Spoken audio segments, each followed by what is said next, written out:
একটা মানুষ কতক্ষণ আগে মারা গেছে, ডাক্তার কিভাবে বুঝে? কি মনে করছে জাদু?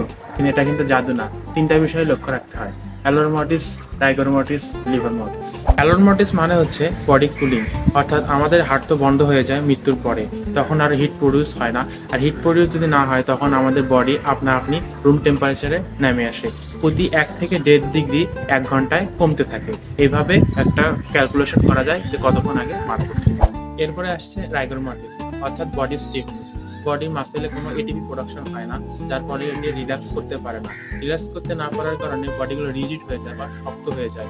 এর জন্য প্রতি 12 ঘন্টায় আমাদের রাইগর মর্টিসটা চালু হয়ে আসে। প্রথমে চোখ, নাক, ফেস, এখান থেকে শুরু হয়ে একদম পা পর্যন্ত যায়। এভাবে 12 ঘন্টায় প্রথমে শুরু হয়, তারপর 12 ঘন্টায় পুরো স্টে করা পারসিস্ট করে, তারপর 12 ঘন্টা পর আবার ডিসঅ্যাপিয়ার হয়ে যায়। এভাবে ডাক্তার বুঝতে পারেন যে আসলে রোগীটা কখন মারা গিয়েছে। এরপর আসছে লিভার মর্টিস, অর্থাৎ বডিটা পার্পলের ডিসকালারাইজেশন হয়ে যায়। বডিতে যে ব্লাডটা থাকে ওটা সেট হতে থাকে এবং সাবকিউটিনিয়াস টিস্যু মানে এই যে স্কিনের নিচেই এই ব্লাডগুলো জমা হয় এবং একটা পার্পল কালার তৈরি হয়। মৃত্যুর সময় জানতে পেরে নিজেকে কিন্তু ডিটেকটিভ মনে করে না। দেখা হচ্ছে পরের ভিডিওতে।